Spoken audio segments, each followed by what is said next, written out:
Hello, my name is Lily Davis, and this is my journal explanation. I chose this character because I feel it is the first sort of classic persona people come to when they think of the 20s. I believe Americans romanticize this period because of the glamour and wealth. I thought it would be fun to take a stereotypical character and show how she evolved into a mature woman.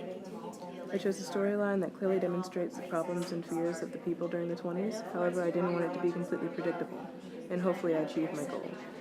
I picked the prompts that blended the most with what my character was experiencing at the moment.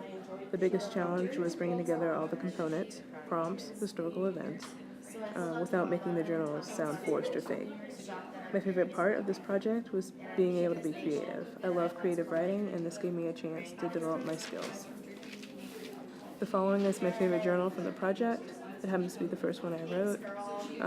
My character's name is Beatrice Smith, and she is 22. January 1st, 1920. Last night was a real party. I have to say we rung in the new year right. At first I was worried I'd have to spend the new year alone, but Frank pulled through. He couldn't get the night off at the restaurant. They told me to beat him there anyway. So I dolled myself up and caught a taxi. He works at the fancy restaurant uptown. It's the one where all the politicians go in New York, across the street from People's Drugstore, number 5. You should have seen the place. The owners outdid themselves. The gals were dressed to the nines. Their dresses were short and covered in all these nifty jewels. I hope Frank will get me one of those soon. Anyway, he snuck me through the back where all the colored singers come in. Then I just sat at the end of the bar while he mixed drinks. It made me feel real nice. He went through all that trouble just for me. As the night went on, I drank and drank till I was spifficated. It got so bad Frank had to hold me up while I did the Charleston. I danced so hard my makeup started to run. It looked like a disaster. I laughed and told Frank I didn't know how I was going to survive after all the government took our liquor.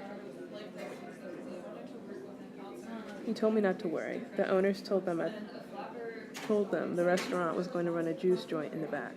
I was thrilled. Unfortunately, I can't remember much after that, not even the ride home. Frank told me I should really get a hold on my drinking. I know he's worried, but how was I supposed to resist all that free liquor?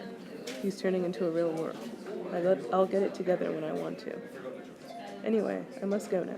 I got an appointment at Ruth's beauty parlor. She is finally going to bot my hair. Maybe I'll look like Gloria Swanson. My mother will faint when she sees me. She's a real Miss Grundy.